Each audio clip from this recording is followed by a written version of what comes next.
हरे कृष्णा, राधे राधे, जय श्रीमन नारायण। आज हम सुनेंगे ज्येष्ठ मास महात्म अध्याय 14 गंगा अवतरण कथा वर्णन। तो आइए मन में श्री हरि का ध्यान करते हुए कथा को सुनते हैं। ऋषि कहने लगे कि हे पशानन, जब राजा सगर की सब संतान भस्म हो गई और उनका यज्ञ न हो सका तो राजा सगर ने क्या किया, कृपया करके मुझे बताइए, और उनके सैनिकों ने क्या किया, यह सब कृपया करके हमसे कहिए। स्कंद जी कहने लगे कि हे शौनक ऋषि, बिल के द्वार पर स्थित सैनिक लोग विहल होकर और बिल की उस अग्नि ज्वाला से सप्त होकर राजा सगर को समाचार सुनाने के लिए गए और कहा कि आपके पुत्रों ने जब यज्ञ के घोड़े को कहीं नहीं देखा तो अपने हाथों से पृथ्वी तल को खोदने लगे। उसके अंदर उस बिल से मिला हुआ 100 योजन के विस्तार में एक गुफा मिली। उसके अंदर बहुत से सैनिक सहित आपके पुत्र सब के सब चले गए। उसी के अंदर उस गुफा के अंदर गए। गुफा के अंदर जाते जाते हम सब लोगों को बिल के द्वार पर रोक दिया।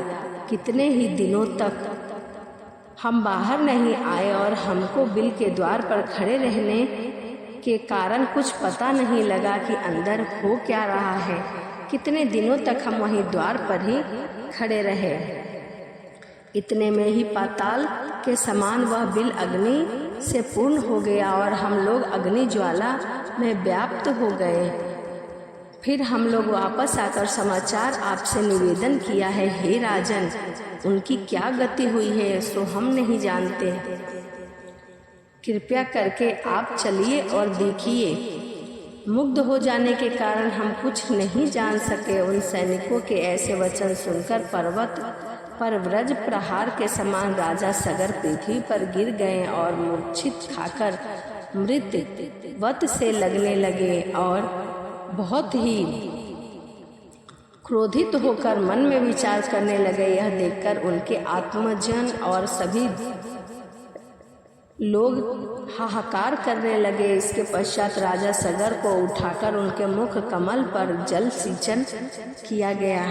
जैसे ही जल सिंचन किया गया तो उनकी आंखें खुल गई। राजा को मूर्छा से जागृत देखकर ऋषि लोग कहने लगे कि हे नृप शार्दूला, हे प्राणियों के रक्षक, शोक मत करो, क्योंकि पुरुष वीरशाली होते हैं। आप और हम सब उस बिल के द्वार पर चलते हैं और वह सब बिल के अंदर वाले जीव का बल और पराक्रम देखने के लिए यज्ञ के कार्य को समाप्त करके चल पड़ते हैं। देखते हैं कि उस बिल में आखिर ऐसा क्या हुआ है।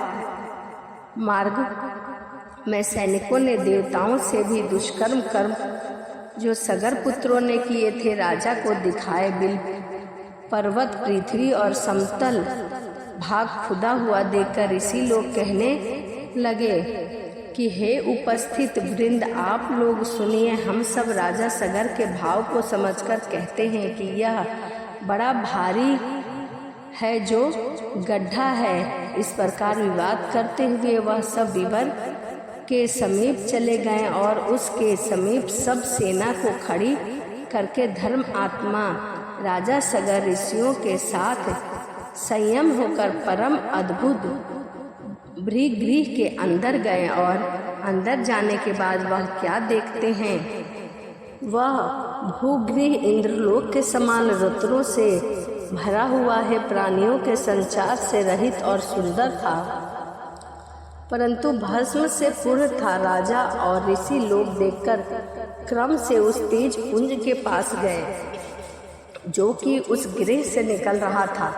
वहाँ एक बहुत ही तेज पुंज था, जलती हुई अग्नि के समान तेज व्यापक। उनको देखकर जो भी प्रवज्वलन मान परमात्मा ध्यान मग्न और योग मग्न था, वह अपने आप में मग्न था। सब ऋषि आदियों ने कुछ देर बाद उनको कपिल मुनि जानकर नमस्कार किया और उनकी स्तुति करने लगी। वो कहने लगे कि हे देव, आप नित्य हैं और परमानंद हैं, आपकी जय हो।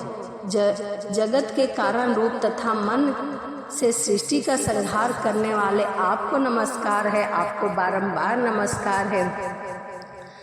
सृष्टि रूपा आपको नमस्कार है। हे सत्य गुण को धारण करने वाले हरि स्वरूपा आपको नमस्कार है तथा तम रूप में स्थित रुद्र शिव स्वरूप आपको नमस्कार है, आपको बारंबार नमस्कार है। सभी लोगों ने ऐसा कहने पर हे अखिल लोक वंदना के योग्य हैं, सुर सुर से पूजित चरण कमलों वाले आपको नमस्कार है। सुरासुर से पूजे जाने वाले आपको नमस्कार है। हे दया के सागर, संसार रूपी सागर में फंसे हुए हम लोगों की आप रक्षा करें। हे ब्राह्मणों के स्वामी, शीघ्र हम लोगों का उद्धार करें। हम तो पापी हैं, हमारा उद्धार करें, हमारा कल्याण करें। शोक रूपी विशाल किनारों से रहित जल राशि में पतित इस पृथ्वी का उद्धार करें। आप ही आदि स्वरूप वाराह रूपधारी हैं। बस इस तरह स्तुति करके राजा सगर पुनः शोक मग्न हो गए और वर्षा काल में जैसे महान पाषाण गिरते हैं उसी प्रकार भू मंडल पर गिर गए। उन्हें गिरा हुआ देखकर ऋषि बहुत आश्चर्य हो गए। अपने सामने निश्चय रूप से पतित राजा सगर तथा उनके ऋषियों को देखकर कपिल मुनि यह वचन बोले। इति श्री ज्येष्ठ मास महात्म गंगा अवतरण कथा वर्णन 14वां अध्याय संपूर्ण। यहीं पर ज्येष्ठ मास की कथा अध्याय 14 समाप्त होता है। अगली वीडियो में मैं आपको बताऊंगी कि किस प्रकार माँ गंगा पृथ्वी पर आई और कपिल ऋषि ने आगे क्या बोला। तो चलिए वीडियो को समाप्त करते हैं और मिलते हैं अगली वीडियो में। सभी को राधे राधे, जय श्रीमन नारायण, हरे कृष्णा। हरे कृष्णा, राधे राधे, जय श्रीमन नारायण। आज हम सुनेंगे ज्येष्ठ मास महात्म अध्याय 15 गंगा अवतरण कथा वर्णन। तो आइए मन में श्री हरि का ध्यान करते हुए कथा को सुनते हैं। स्कंद जी कहने लगे कि हे ऋषि, कपिल मुनि ने राजा सगर और ऋषि गणों से पूछा कि आप कौन हैं और कहाँ से आए हैं और यहाँ क्या कर रहे हैं तथा मेरे पास आने का क्या कारण है। वे लोग कहने लगे कि हे भगवान, यह परम धर्मात्मा राजा सगर हैं या इस लोक के राजा हैं। धर्मात्मा राजा सगर शोक और दुख से व्याकुल होकर आपके सामने गिर पड़े हैं। इस राजा के दुख का कारण आप सुनिए, यद्यपि आप सर्वज्ञ ज्ञाता हैं। हे प्रभु, इस राजा सगर ने अपने 60,000 पुत्रों से युक्त होकर अश्वमेध यज्ञ का आरंभ किया था और इससे संग्राम में इंद्र को भी जीत लिया है। जब यज्ञ आरंभ हुआ और 60,000 पुत्रों और बहुत सी सेना के सहित यज्ञ के अश्व को जगत पर छोड़ दिया गया, तभी वह अश्व इधर से उधर घूमता हुआ टहलने लगा। तब यह घोड़ा फिरता हुआ आकाश माते अदृश्य हो गया। उसके अदृश्य होने पर उन वीरों ने भी प्रयत्न त्रिलोक में उसको खोज लिया और समस्त पृथ्वी तल में ढूंढ लिया, जमीन आसमान एक कर दिया, परंतु वह घोड़ा कहीं नहीं मिला। उसके पश्चात वे सगर पुत्र विवर से संगलन भूगृह में गए और मुनि श्रेष्ठ, इसके आगे का वृत्तांत हम नहीं जानते, वह स्वयं आप ही जानते हैं। कृपया करके बताइए। इनकी बातें सुनकर समाधि के द्वारा सब समाचार जानकर कपिल ऋषि बोले कि हे ऋषियों, इस कर्म को गुप्त रूप से करने वाला इंद्र है और इंद्र ने ही यह सब कार्य किया है। यज्ञ के घोड़े को मेरे पास बांध कर वह स्वयं अपने लोक को चला गया। सगर पुत्र तथा राज्य के मंत्री और अश्व के रक्षकों ने मुझको बहुत ही बुरा और भला कहा, मुझे चोर कहा, चोर समझकर मुझे बांध दिया और मुझे मारने पीटने लगे, मुझ पर प्रहार करने लगे। तभी मुझे क्रोध आ गया और क्रोध के मारे तदंतर मेरी क्रोध गणना इतनी बढ़ गई कि सगर पुत्र आदि जल गए। मैंने उनको जलाकर भस्म कर दिया अपने क्रोध के मारे। ऋषि श्रेष्ठ कपिल ने इस प्रकार कहकर अत्यंत दुख प्रकट करते हुए विलाप करते हुए कहा। स्वयं अपने हाथों से राजा सगर को उठाकर अपने हाथ से उसके मुख कमल को पोंछा और मधुर वचन बोलकर कहे कि यह सब अनजाने में हुआ है, तुम अपने राज्य को जाओ, तुम्हारा सवा यज्ञ में होने का मैंने वरदान दे दिया है, तुम अपने यज्ञ घर को जाओ, अपने राज्य को भोगो। और इंद्र ने जो दुष्टता की है वह दुष्ट बुद्धि का फल उसे अवश्य मिलेगा। उसकी और गौतम ऋषि के श्राप से परभंग योनि में चिंतन होगा। इंद्र बहुत ही दुष्ट है। इस प्रकार राजा सगर को वर और इंद्र को शाप देकर फिर राजा सगर से बोले कि हे राजन, तुमको एक प्रिय पुत्र की प्राप्ति होगी जो तुम्हें प्राणों से भी प्रिय होगा।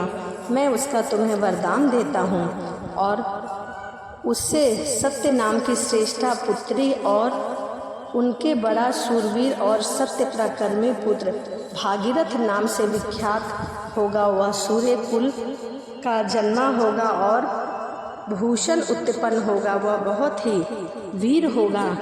वह तुम्हारे कुल में जन्मेगा। वह शास्त्र और अस्त्र विद्या में कुशल होगा, सत्यवान और पवित्र आचरण वाला होगा, सभी प्रजाओं की देखभाल करेगा। उसका आचरण बहुत ही अच्छा होगा।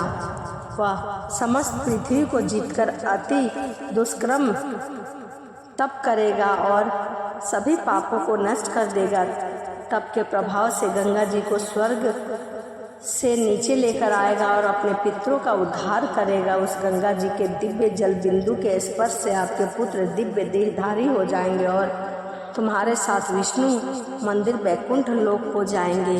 यह मैं तुम्हें वरदान देता हूँ कि तुम्हारे पूर्वज के द्वारा ही माँ गंगा धरती पर अवतरित होंगी।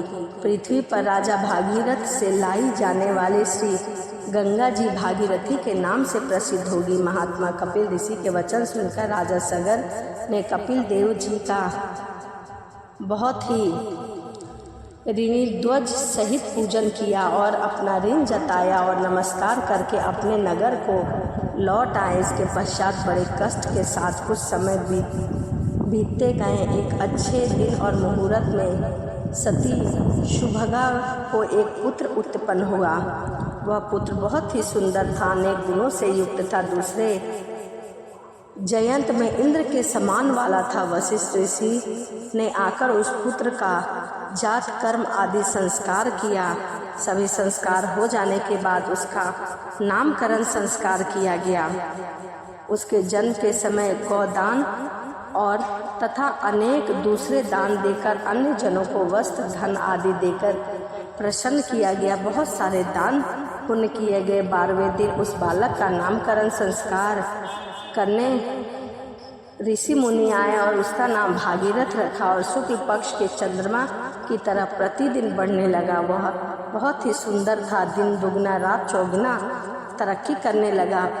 उपनयन समय आने पर राजा सगर ने विधिवत अपने पौत्र का उपनयन संस्कार किया। यह राजपुत्र 16 वर्ष की आयु से पूर्व ही हाथी घोड़ा रथ आदि समस्त विद्याओं और कलाओं से परिपूर्ण हो गया और सभी विद्याएं वह धीरे धीरे सीख गया। वह अपनी कलाओं में पूर्ण निपुण था। उसको समस्त गुणों से पूर्ण राज्य भार को सहन करने में असमर्थ महान तेजस्वी जानकर तथा मंत्रियों के साथ विचार करके उस सुजन्मा भागीरथ को राज्य सौंप दिया गया, क्योंकि वह अपने कार्य में बहुत ही कुशल था, समय पर सभी कार्य को करता था। राजा भागीरथ अपने पितामह का राज्य पाकर समस्त भूमंडल पृथ्वी का पुत्रवत पालन करने लगा। सभी प्रजाओं का पालन करने लगा। सभी प्रजाओं का विशेष ध्यान रखा करता था। वह अपने कार्य में पूर्ण निपुण था। सभी कार्य को समय पर किया करता था। इति श्री ज्येष्ठ मासे महात्म गंगा अवतरण कथा वर्णन 15वां अध्याय संपूर्ण। यहीं पर ज्येष्ठ मास की कथा अध्याय 15 समाप्त होता है। तो चलिए इसी के साथ वीडियो को समाप्त करते हैं और मिलते हैं अगली वीडियो में। वीडियो आपको अच्छी लगी हो तो कमेंट में जय मां गंगे लिखना ना भूलें। तो चलिए मिलते हैं अगली वीडियो में। सभी को राधे राधे, जय श्रीमन नारायण, हरे कृष्णा। हरे कृष्णा, राधे राधे, जय श्रीमन नारायण। आज हम सुनेंगे ज्येष्ठ मास महात्म अध्याय 16 गंगा अवतरण व्रत वर्णन। तो आइए मन में श्री हरि का ध्यान करते हुए कथा को सुनते हैं। स्कंद जी बोले कि हे विप्रे, इसके पश्चात राजा भागीरथ निष्कंटक राज्य कर अपने पूर्व पितरों के समाचार सुनकर अत्यंत उदासीन हुए और समस्त राज्य तथा कोष खजानों को अपने पितामह राजा सगर के अधीन कर उनकी आज्ञा लेकर दारुण तप करने के नियमित तपोवन को चले गए ताकि वह तप कर सके। श्री शिव जी को समस्त प्रसन्न करने के लिए निराहार रहकर स्थिर चित्त से पंचाक्षरी विद्या ओम नमः शिवाय का जाप करने लगे और वहीं पर उनके नाम का जप और तप करने लगे तथा 10 वर्ष पर्याप्त दिन रात एक पैर पर स्थिर रहकर जल मात्र आहार करके तथा वायु पीकर तप करने लगे। इस प्रकार तप करते हुए जब भागीरथ को बहुत समय बीत गए, कई वर्षों तक उन्होंने निराहार रह के इसी प्रकार तप किया, एक पैर पे खड़े रह के तप किया। तब भक्त वत्सल श्री शिवजी महाराज स्वयं वहां आकर प्रकट हुए। भागीरथ की भक्ति के वंशीभूत होकर जब वर देने के लिए श्री शिवजी महाराज स्वयं वहां पर आए और उन्होंने कहा, हे भागीरथ तुम वर मांगो। तब राजा भागीरथ ने शिव जी को देखकर प्रणाम करके उच्च स्वर से मधुर वचन बोले। भागीरथ कहने लगे, हे शिव शंभु आपको नमस्कार है, हे कैलाशपति आपको नमस्कार है, हे उमापति आपको नमस्कार है, सब सुखों को देने वाले जगन्नाथ आपको नमस्कार है, विश्व के सर्जनहार रजोगुण स्वरूप आपको नमस्कार है, हे पालनहार सत्वगुण स्वरूपा आपको नमस्कार है, हे जगत के स्वामी आपको नमस्कार है, हे सबके पालनहार कर्मों के फलदाता भक्ति भोग्य पदार्थ और मुक्ति के दाता मन कर्म वचन स्वरूप ब्रह्मणी भूत आपको नमस्कार है, आपको नमस्कार है। वायु को अंदर रोककर ध्यानशाली योगी लोग जिस निरीह शंभु को देखते हैं उन्हें सदाशिव को सदैव नमस्कार है। स्कंद जी बोले कि हे ब्राह्मण, इस प्रकार जब भागीरथ भगवान भोलेनाथ की प्रशंसा करने लगे, इस पर भागीरथ की स्तुति से प्रसन्न होकर शिव जी बोले कि हे राजन, हम तुमसे बहुत प्रसन्न हैं, तुम वर मांगो। ऐसा सुनकर राजा भागीरथ बोले कि हे शिव, मैंने इतनी कठोर तपस्या इसीलिए किया है ताकि मैं अपने पितरों के लिए कुछ कर सकूं। यदि आप मुझ पर प्रसन्न हैं तो मुझको आप दृढ़ भक्ति प्रदान करें और पितरों की विशुद्धि के लिए सिद्धियां गंगा जी को लाएं ताकि मेरे पितृ तृप्त हो सके। शिव जी कहने लगे कि हे राजन, वह गंगा स्वर्ग में वास करती है और गंगा जी को यहाँ लाने की हम में समर्थता नहीं है। त्रिलोक से वंदना की जाने वाली श्री विष्णु भगवान भी तुम उन्हीं की वंदना करो। जिस उपाय से श्री विष्णु भगवान तुमसे प्रसन्न हो वही उपाय करो।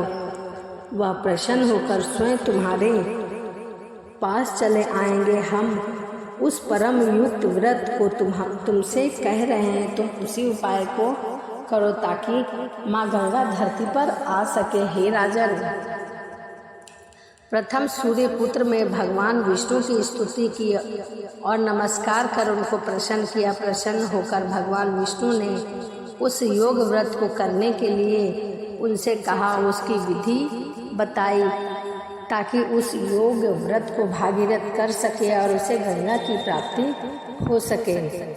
उस योग व्रत के करने के लिए इसके पश्चात बहुत दिनों तक भगवान विष्णु ने उस व्रत को गुप्त रखा, सिर्फ भागीरथ को ही बताया। इस समय उस व्रत को मैं तुमसे कहता हूँ, तुम विधि पूर्वक इस व्रत को सुनो और इस व्रत को करो। इस व्रत के करने से तुम्हारी सभी मनोकामना पूर्ण हो जाएंगी। ज्येष्ठ मास में प्रातः काल उठकर विधि पूर्वक स्नान करो तथा त्रिविक्रम यानी कि वामन भगवान को पूजन करो। पंचाग्नि का सेवन, ब्राह्मणों को दही चावल का दान दो और श्रेष्ठ जल दान करो।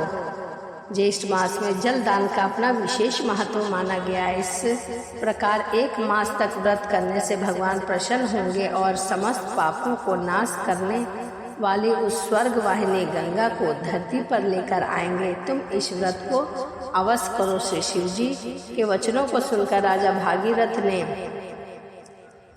त्रिवक्त व्रत को किया। उस वक्त के अनुष्ठान मात्र से श्री विष्णु भगवान राजा भागीरथ के समीप आ गए और समीप आकर बोले, उन भगवान विष्णु की स्तुति तथा नमस्कार कर उससे परम पावनी गंगा जी के लिए राजा भागीरथ ने याचना की। विष्णु भगवान बोले कि हे भद्र, हे भागीरथ, तुमने जो वचन कहा है मैं उसे सुन रहा हूँ, परंतु तुम मंदाकिनी के पवित्र तट पर तुम मेरे साथ चलो। वहाँ चलकर जप, हवन, स्नान, द्विज, तर्पण, ब्राह्मण भोजन और भक्ति युक्त चित्त से अनशत व्रत करो, जिससे माँ गंगा प्रसन्न हो, तभी वह इस धरती पर आएंगी। इस प्रकार 1 वर्ष तक इस व्रत को करते रहो। 1 वर्ष पश्चात वह गंगा तुम्हारे साथ स्वयं चली आएंगी।